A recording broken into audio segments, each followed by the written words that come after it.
नमस्कार। जय जगन्नाथ। ओडिशावासी को प्रणाम।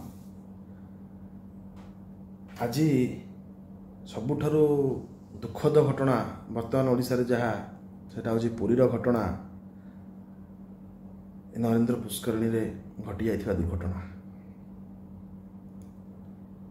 आपण भाबंतु एई एबे राजनीति भोट पुरी रे सरीची एवं आउ गोटे जोड़े पर्याय मध्य बाकी अच्छी गोटे पर्याय बाकी अच्छी ओडिशा रे राजनीति। प्रत्येक दिन पुरी रे बाग युद्ध चली थिला जे पुरी रो सब उन्नतिकरण करिछि किए, को दल, ना बीजेडी ना बीजेपी ना किए। किंतु ये विश्वस्तरीय सहरर विश्वस्तरीय व्यवस्थार विश्वस्तरीय मेडिकल कहा दायित्व रे श्रेय समस्ते नेले। वर्तमान सेटा जो दुर्घटना घटिला से जिम्मेदारी किए नब, से जो अवहेला दंडित हवा से भूलटी कहार, को नेतांकर, को नेता जने बाहरी आसतु जे कहतु श्रेय तक भी मुझे एवं ये दुर्घटना ये भूल मोर दायित्वहीनता ये कहे ना।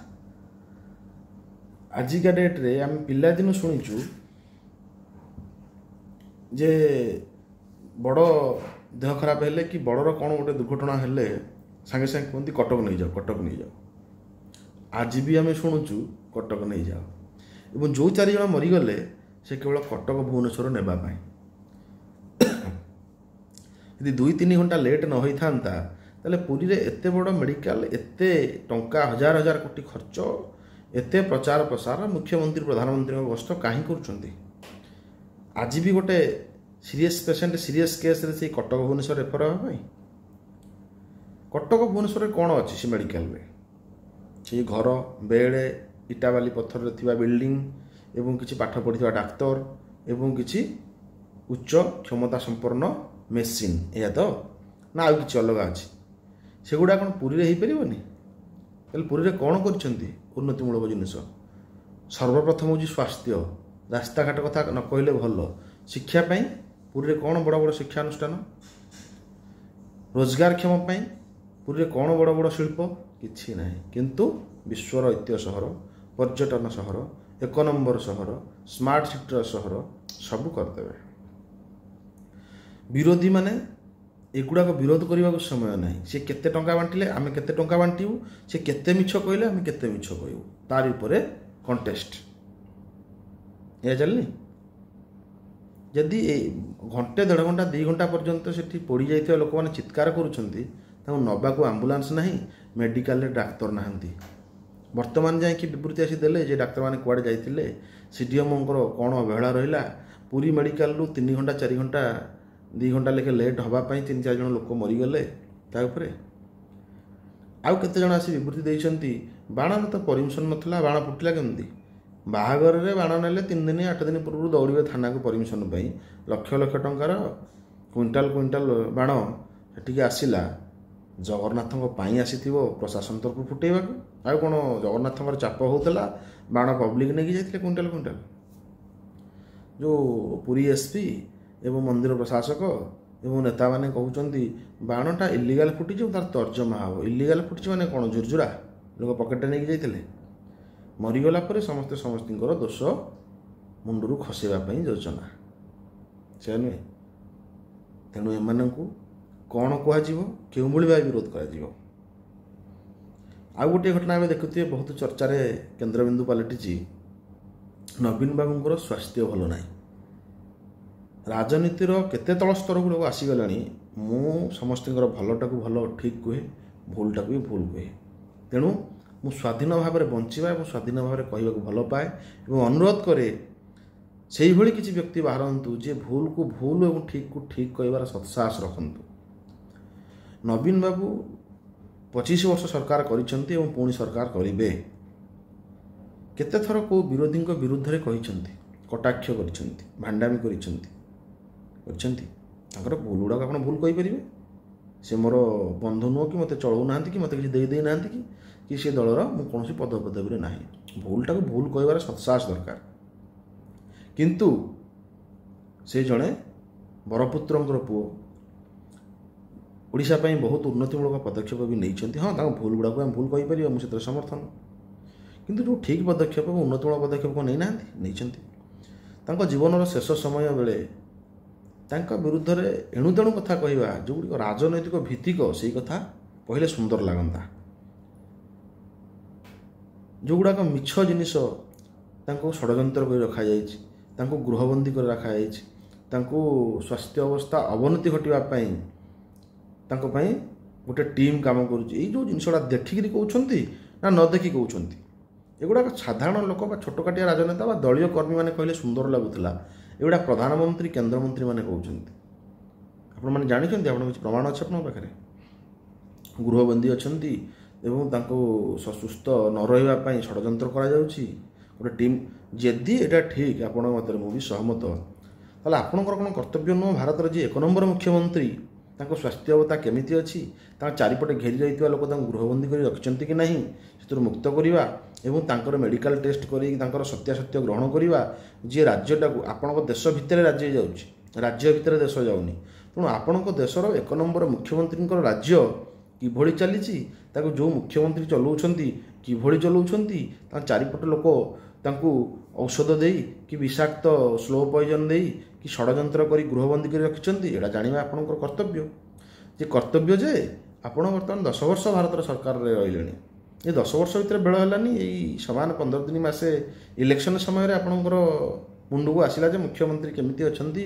शरीर केमिति अच्छी गृहबंदी होइछि कि नहीं किए काबू करिछि कि नहीं एटा एबे जानले एटा सारा ओडिशा जानिछि जे बिजेडीर मंत्री माने उच्च पदाधिकारी माने मुख्यमंत्री को भेटी पारती ना पांड्यान व्यतीत ये बोध भी अलग क्वार्टर रोचंती किसी नवीन निवास गोटे अलग रूम नहीं रोचंती जी गले फास्ट पांड्यान को भेट आ कहीं देखाई पारे ना।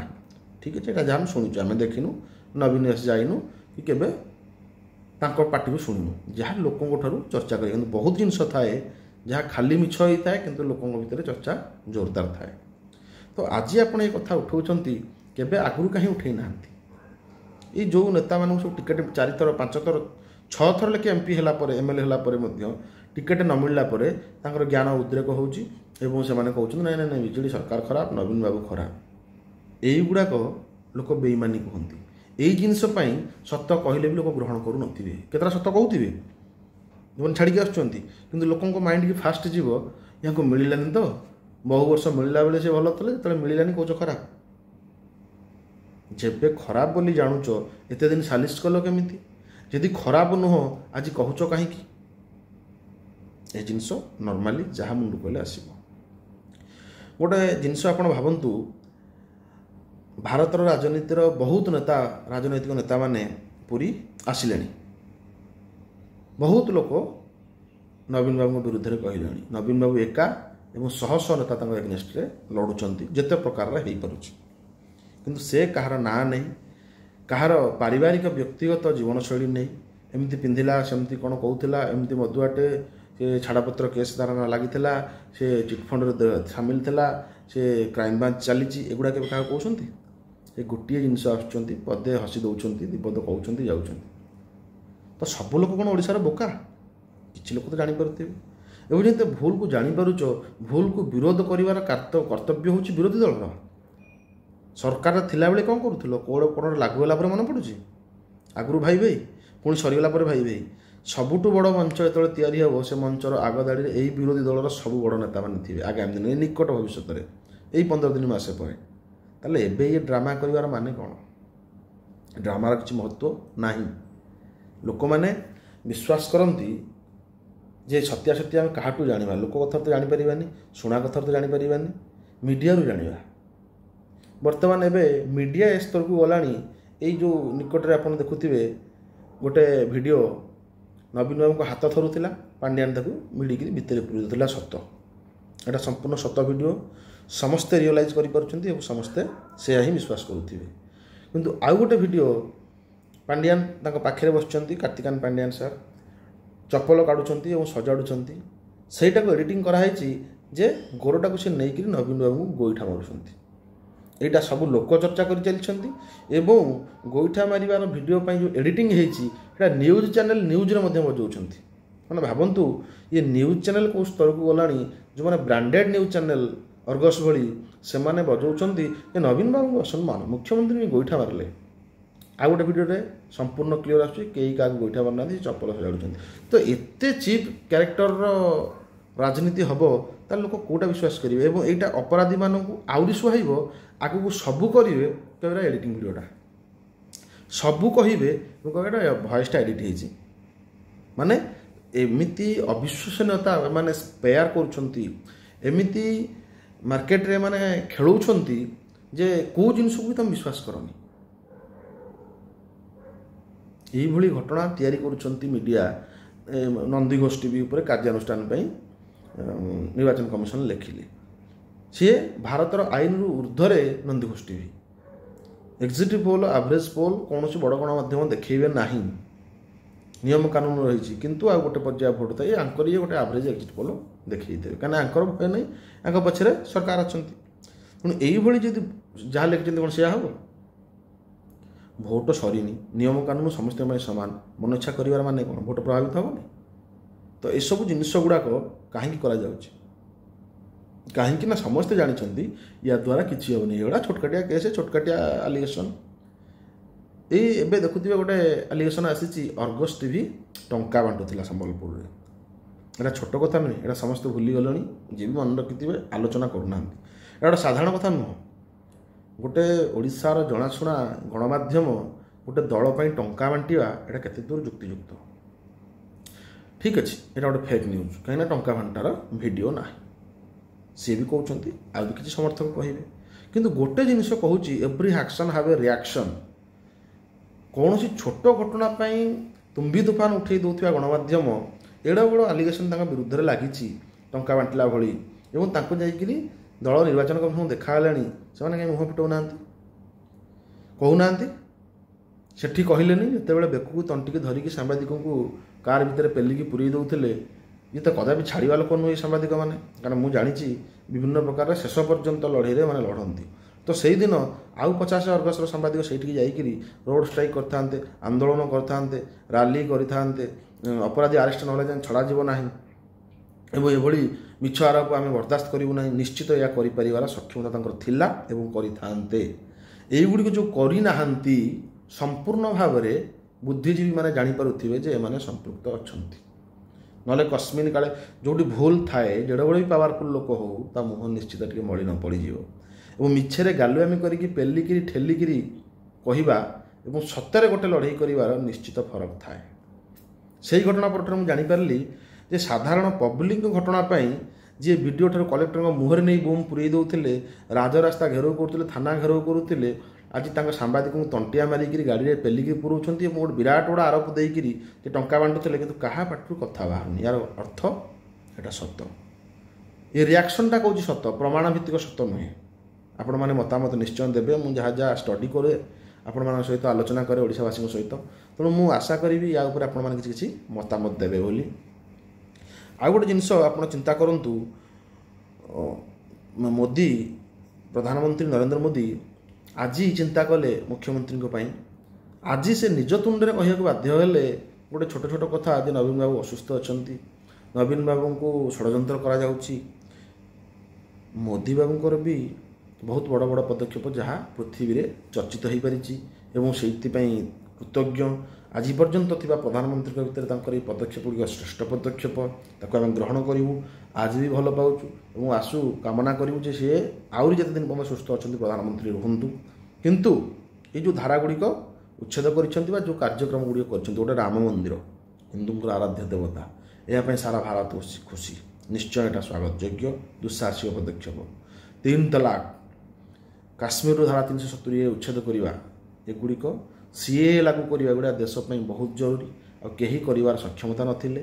ପାକିସ୍ତାନର ଯେକୌଣସି ଆତଙ୍କବାଦୀ ଯେତେବେଳେ ଆସି ଭାରତରେ ପଶି ମାରି ଚାଲି ଯାଉଥିଲେ, କିନ୍ତୁ କେହି ସକ୍ଷମ କରନ୍ତିନି ତାଙ୍କ ଆଗେନଷ୍ଟରେ ଠିଆ ହେବା ପାଇଁ ବା ପଦେ ସ୍ୱର ଉତ୍ତୋଳନ କରିବା ପାଇଁ। ସେ ଦେଶ ଭିତରେ ପଶି 30ର ବଦଳରେ 300 ମାରି ତାଙ୍କୁ ଧମକେଇ ଡରେଇ ସାରା ପୃଥିବୀରେ ଗୋଟିଏ ଚେହେରା ଭାବରେ ଭାରତକୁ ଠିଆ କରିପାରିଥିବାରୁ ଆମେ ଚିରଋଣୀ ରହିବୁ ନରେନ୍ଦ୍ର ମୋଦିଙ୍କ ସରକାର ପାଖରେ। କିନ୍ତୁ ଛୋଟ ଛୋଟ ତାଙ୍କର ନିଷ୍ପତ୍ତି ଯେଉଁଗୁଡ଼ିକ ଗରିବ ଜନସାଧାରଣଙ୍କୁ ଦୁଃଖ ଦେଉଛି, ଯେଉଁଥିରେ ଆମେମାନେ ବି ସଫର ହେଉଛୁ, ଯେଉଁଗୁଡ଼ିକ କଷ୍ଟଦାୟକ ତା ଉପରେ ମଧ୍ୟ କହିବୁ। ଭୁଲକୁ ଭୁଲ କହିବୁ, ଠିକ୍ ଠିକ୍ କହିବୁ। ଅନ୍ଧ ଭାବରେ କୌଣସି ଜିନିଷକୁ ସମର୍ଥନ କରିବୁ ନାହିଁ। ସେ ଯିଏ ଶତ୍ରୁ ହେଉଛି ହେଇଯାଉ, ଯିଏ ବିରୋଧ କରୁଛି ସେଥିପାଇଁ ପ୍ରସ୍ତୁତ ଆମେ। ଯିଏ ଯାହା କରିପାରିବ, କିନ୍ତୁ ସତ କହିବୁ, ସତ୍ସାହସର ସହିତ କହିବୁ, ଜନତାଙ୍କ ପାଇଁ କହିବୁ, କୌଣସି ଦଳ ପାଇଁ ନୁହେଁ। ଯେଉଁଦିନ କେଉଁ ଦଳ ପାଇଁ କି କେଉଁ ନେତା ପାଇଁ ପ୍ରଚାର ପ୍ରସାର ବନ୍ଦ ହେଇ ତାର ବିରୁଦ୍ଧରେ ଲଢ଼େଇ ପାଇଁ ସଜାଗ ନ ହେଇ ଅନ୍ୟାୟକୁ ବିରୋଧ କରି ଅସହାୟଙ୍କ ସେବା ପାଇଁ ସଜାଗ ହେବେ, ଦିନ ଆପେ ଆପେ ରାଜ୍ୟ ବଦଳିବ, ଦେଶ ବଦଳିବ। ଗୋଟେ ଜିନିଷ ଗ୍ୟାସ୍, ଖାଇବା ଜିନିଷ, ଗାଡ଼ିରେ ପକାଇବା ପେଟ୍ରୋଲ, ଯେଉଁଗୁଡ଼ା ନିତ୍ୟ ବ୍ୟବହାର ଜିନିଷ ଏବଂ 140 କୋଟି ଲୋକଙ୍କର ଦରକାର, ଏବଂ ଏଥିରୁ ମ୍ୟାକ୍ସିମମ୍ 80-90% ଲୋକ ହେଉଛନ୍ତି ମଧ୍ୟବିତ୍ତ କିମ୍ବା ଗରିବ। ତ ସେଇମାନଙ୍କର ନିତ୍ୟ ବ୍ୟବହାର୍ଯ୍ୟ ଜିନିଷକୁ ରେଟ୍କୁ ଦ୍ୱିଗୁଣିତ କରିଦେଇ ଲୋକଙ୍କୁ ଦୁଃଖ ଦେଇ ହଜାର ହଜାର ଲକ୍ଷ ଲକ୍ଷ କୋଟି ବଡ଼ ବଡ଼ ଶିଳ୍ପପତିଙ୍କୁ ଛାଡ଼ କରିବା, ଏହା ନିଶ୍ଚିତ ମଣିଷମାନଙ୍କୁ ଦୁଃଖ ଦେଇଛି, ସର୍ବସାଧାରଣଙ୍କୁ ଦୁଃଖ ଦେଇଛି। ଏହା ଉପରେ ସେ ସରକାର ବିଚାର ବିମର୍ଶ କରିବା ଆବଶ୍ୟକ। ଏଇଟା ତାଙ୍କର ଭୁଲ ନିଷ୍ପତ୍ତି। ତେଣୁ ଭୁଲକୁ ଭୁଲ ଆମେ କହୁନେ, କାହିଁକିନା ଆମର ସଂକୀର୍ଣ୍ଣ ସ୍ୱାର୍ଥ ରହିଛି। କେଉଁ ନେତାର ଖରାପ ହେଇଯିବା, କେଉଁ ଦଳ ପାଖରେ ଖରାପ ହେଇଯିବା, ଲୋକ ଶତ୍ରୁ ହେଇଯିବେ, କିଏ ଶୋଧିବେ, କିଏ ବକିବେ। ତେଣୁ ଆମେ ସତଟାକୁ ପାଟିକି ଆଣିବା ନାହିଁ। କଷ୍ଟ ହେଉଛି, ସହିଯିବା, ଚିପି ରହିଯିବା, ଜାଣୁଛେ ସତ, କିନ୍ତୁ କହିଲେ ତାଙ୍କ ଦଳୀୟ ସମର୍ଥକ ବକିବେ, ନହେଲେ କହିଲେ ୟାଙ୍କ ଦଳୀୟ ସମର୍ଥକ ବକିବେ। ତେଣୁ କହିବାନି। ଯଦି ଆମେ ଫୋନରେ କହିବାନି, ଫେସବୁକରେ କହିବାନି, କାଗଜରେ ଲେଖିବାନି, ଆଉ ରାଜରାସ୍ତାରେ କ'ଣ କହିବା? ଲଢ଼େଇ ନ କଲେ ନ୍ୟାୟ ମିଳେ ନାହିଁ। ଲଢ଼େଇ ନ କଲେ ଆମ ହକ୍ ଆମକୁ ମିଳେ ନାହିଁ। ଏବେ ଗୋଟିଏ ଘଟଣା, ନିର୍ବାଚନ କମିଶନ ଗୋଟିଏ ପଦକ୍ଷେପ ନେଲେ IPS କୋଟେଙ୍କ ଉପରେ ଏବଂ IPS ଆଶିଷ କୁମାର ସିଂଙ୍କ ଉପରେ। ଏମାନେ ଦରମା ପାଉଛନ୍ତି କେନ୍ଦ୍ର ସରକାରଙ୍କ ଠାରୁ, ଚାକିରି କରିଛନ୍ତି ଭାରତୀୟ ସ୍ତରରେ, କାମ କରୁଛନ୍ତି ଗୁଲାମୀ ଗୋଟେ ଗୋଟେ ଦଳ ପାଇଁ। ଏ ଯେଉଁ ଆଶିଷ ସିଂ ସାର୍, ସେ ବର୍ତ୍ତମାନ ବୋଧେ କେନ୍ଦ୍ରାଞ୍ଚଳ ଆଇଜିନା DG ଅଛନ୍ତି। ମୁଁ ଗୋଟେ ସମୟରେ ୟାଙ୍କର ଫ୍ୟାନ୍ ଥିଲି। ୟାଙ୍କର ଯେଉଁ କାମ କରିବା ଷ୍ଟ୍ରାଟେଜି, ପୁରୀରେ SP ଆସିଥିଲେ, ରିକ୍ସାରେ ବୁଲୁଥିଲେ, ଲୁଙ୍ଗି ଗାମୁଛା ପିନ୍ଧିକିରି ଅଫିସରଙ୍କୁ ଧରୁଥିଲେ, ପୋଲିସବାଲା ମଧ୍ୟ ଲାଞ୍ଚ ନେଲା ବେଳେ ତାଙ୍କୁ ଆରେଷ୍ଟ କରୁଥିଲେ, କ'ଣ ଅପରାଧୀମାନେ ଘରୁ ବାହାରିବାକୁ ଡରୁଥିଲେ, ସହର ଛାଡ଼ି ଦେଇଥିଲେ। ମୋତେ ଫାଷ୍ଟ ଟାଇମ୍ ଲାଗିଥିଲା ଗୋଟେ ଫିଲ୍ମ ଦେଖୁଛି ବୋଧେ ମୁଁ। ସତରେ ବି ଆଜିକା ଡେଟ୍ରେ ବେଇମାନି ଦୁନିଆରେ ଏମିତି ସଚ୍ଚୋଟ ପୋଲିସ ଅଫିସର ଅଛନ୍ତି ଯେ ଫିଲ୍ମରେ କ୍ୟାରେକ୍ଟର ନିଭେଇଲା ଭଳିଆ। ମୁଁ ତାଙ୍କୁ ମଧ୍ୟ ଥରେ ଫୋନ୍ କରିଥିଲି ଗୋଟେ ଥର, ଏବଂ ସେ ଉତ୍ତର ବି ଦେଇଥିଲେ, ମେସେଜ୍ କରିଥିଲି, ଉତ୍ତର ବି ଦେଇଥିଲେ ବହୁତ ବର୍ଷ ତଳେ। ମନକୁ ଖୁସି ଲାଗିଥିଲା ଯେ ଏଇଭଳି ଅଫିସର ନିଶ୍ଚିତ ଅଛନ୍ତି ବୋଲି ଆଜି ପୋଲିସ ସମାଜ ଏବଂ ସାଧାରଣ ଜନତାମାନେ ଶାନ୍ତିରେ ରହିପାରୁଛନ୍ତି। କିନ୍ତୁ ଏବେ କିଛି ବର୍ଷ କଲେ, ତାପରେ ପୁଣି ଗୁଲାମୀ କଲେ ଯେ ପ୍ରମୋସନ୍ ପାଇବି, ଆଗକୁ ଯିବି, କ'ଣ ଏଇ ସଚ୍ଚୋଟତା ରହି ମିଳିବ? ବହୁତ ଦିନ ପର୍ଯ୍ୟନ୍ତ ସଚ୍ଚୋଟ ହେଇ ରହି ହୁଏ ନାହିଁ। କିନ୍ତୁ କିଛି ଲୋକ ଥାନ୍ତି ଜୀବନର ଶେଷ ପର୍ଯ୍ୟନ୍ତ ସଚ୍ଚୋଟ ହେଇ ହେଇ ରହିଯାଆନ୍ତି, ମରିଯିବେ ପଛେ ବଦଳିବେ ନାହିଁ। ସେମିତି ଲୋକ ସଂଖ୍ୟା ବହୁତ କମ୍। ଆମର ଅଳ୍ପ କିଛି ସ୍ୱାର୍ଥ ପାୱାର ପାଇବା, ପଇସା ପାଇବା, ଉପରକୁ ଯିବା, କ'ଣ ଏଇ ସଚ୍ଚୋଟ ହେଲେ କ'ଣ ମିଳିବ, ଅସଚ୍ଚୋଟ ହେଲେ କ'ଣ ମିଳିବ, କିଏ କ'ଣ କହିବ? ଏଇ ଦୁଇଟି କ୍ୟାରେକ୍ଟର, ଗୋଟେ ଥିଲେ ନଳିନୀ ମହାନ୍ତି, ଗୋଟେ ଥିଲେ ବିଜୟ ମହାପାତ୍ର। ବିଜେଡ଼ିର ଆରମ୍ଭ ପୂର୍ବରୁ, ନବୀନ ବାବୁଙ୍କ ପୂର୍ବରୁ ସେମାନେ ନେତା ଥିଲେ। ବିଜେଡ଼ିର ତିଆରିରେ ସେମାନଙ୍କର ଏକ ଭାଗ, ପ୍ରଥମ ଭାଗ ଭୂମିକା ଥିଲା। ତାଙ୍କ ବାବା ମୁଖ୍ୟମନ୍ତ୍ରୀ ଥିଲାବେଳେ ଏମାନେ ତାଙ୍କର ସବୁ ରାଇଟ୍ ହ୍ୟାଣ୍ଡ ଲେଫ୍ଟ ହ୍ୟାଣ୍ଡ ଥିଲେ। କିନ୍ତୁ ନବୀନ ବାବୁ ତାଙ୍କ ମୁଣ୍ଡରେ ପୁରିଆଗଲା ଯେ ଏମାନେ ଆପଣଙ୍କ ଠାରୁ ବହୁତ ବିଜ୍ଞ, ବହୁତ ଏକ୍ସପିରିଏନ୍ସ ଅଧିକାରୀ, ଏମାନଙ୍କୁ ଦଳରୁ ବହିଷ୍କାର କରନ୍ତୁ, ନହେଲେ ଆପଣଙ୍କ ପାଇଁ ଆଗାମୀ ଦିନରେ କଣ୍ଟା ହେବେ। ତେଣୁ ତାଙ୍କୁ ସେ ଏଭଳି ଭାବରେ ବେଇମାନି କରି ତାଙ୍କ ଜୀବନଟାକୁ ସ୍ପଏଲ୍ କରିଦେଲେ ଯେ ସାରା ଜୀବନ ସେମାନେ ଆଉ ଉଠିପାରିଲେ ନାହିଁ ଏବଂ କି ଉଠିପାରିବେ ନାହିଁ। ସେଇ ବିଜୟ ବାବୁ ଯିଏ ଓଡ଼ିଶାର ଗୋଟେ ଆଦର୍ଶ ନେତା ହିସାବରେ ଗଣିତ ହେଉଥିଲେ, ବିଜୟ ମହାପାତ୍ର କେନ୍ଦ୍ରାପଡ଼ାର ପାଟକୁରାରେ ରହୁଥିଲେ। ଦିନେ ଓଡ଼ିଶାର ସାନ ବିଜୁ ବୋଲି ତାଙ୍କୁ କୁହାଯାଉଥିଲା। ବିଜୁ ପଟ୍ଟନାୟକଙ୍କ ପରେ ଆଉ ଜଣେ ଯଦି କି ପାୱାରଫୁଲ୍ ଥାଆନ୍ତି, ସେ ବିଜୟ ମହାପାତ୍ର, ଦିଲ୍ଲୀପ ରାୟ, ଏଇଭଳି ବିଶିଷ୍ଟ ରାଜନେତାମାନେ ଥିଲେ। କିନ୍ତୁ ସବୁ ବିଶିଷ୍ଟ ରାଜନେତାଙ୍କୁ ଦଳରୁ ବିନା କାରଣରେ ଅଚାନକ କଢ଼ାଗଲା। କାହିଁକି ନା ଏମାନେ ଆହୁରି ଶକ୍ତିଶାଳୀ ହୋଇ ନ ଯାଆନ୍ତୁ। ମୁଁ ତାଙ୍କ କଥା ଆଜି କହିବାର ଉଦ୍ଦେଶ୍ୟ, ଆଗରୁ କେବେ କହୁନଥିଲି, ପ୍ରଥମ ଥର କହିବାର ଉଦ୍ଦେଶ୍ୟ, ତାଙ୍କ ପୁଅ ନଳିନୀ ବାବୁଙ୍କର ପୁଅ ଅଂଶୁମାନ ମହାନ୍ତି କେନ୍ଦ୍ରାପଡ଼ାରୁ MP ଲଢ଼ୁଛନ୍ତି। ବିଜୟ ବାବୁଙ୍କ ପୁଅ ପାଟକୁରାରୁ ଯେ ଅରିନ୍ଦମ ମହାପାତ୍ର MLA ଲଢ଼ୁଛନ୍ତି, ଯେ ବିଜେଡ଼ି ଦଳରୁ ଲଢ଼ୁଛନ୍ତି। ଯଦି ମୁଁ ଗୋଟିଏ କଥା କହିବାକୁ ଚାହେଁ, ତ ତାଙ୍କ ବିଷୟରେ କିଛି ବେଶୀ ଜାଣିନଥିଲି, ଏବେ ଜାଣୁଛି ଯେ ବହୁତ ଉଚ୍ଚଶିକ୍ଷିତ ବିଜୟ ମହାପାତ୍ରଙ୍କ ପୁଅ।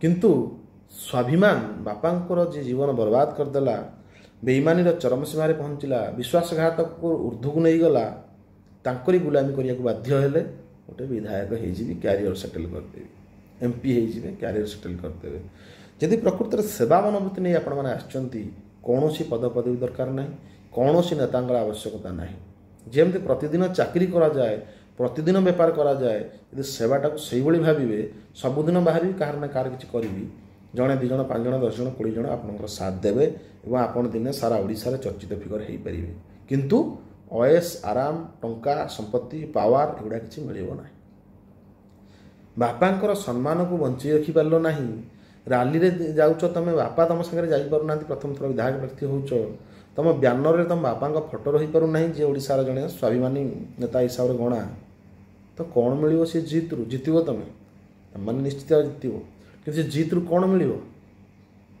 शत्रु पाखे मुंड नुआई शरण पशि जीतिकी विधायक छाड़ी केन्द्रमंत्री गले कौन हम तेणु या कहुए स्वाभिमान यह हूँ आम ओडिया युवकों नीति आदर्श युद्ध कर शैली जहाँ बहुत दुखदायक जे आम मैंने संकीर्ण स्वार्थपाई निजर सबकि हर दौचे जहाँ भी हो आज भी आशा अच्छी जे किसी स्वाभिमानी भाई भौणी गुरुजन ओडिशार अछंती जो मानक पई शासन व्यवस्था किछि मात्रा बंची रही किछि विश्वास भरोसा बंची रही तेणु गोटे जिनिस नवीन बाबू विदाय नवा पूर्व तांकु गोटे भल पाहाचरे एवं शरीर सुस्थ रहू बोली सब आम कामना करवा तेणु से बहुत उन्नतिमूलक पदक्षेप भी नहीं जदि बदनाम होती केवल दलीय नेता मानी तांकर किसी स्वप्न ना कि नहीं जीवार ना संपत्तिर आवश्यकता ना कि उत्तराधिकारी ना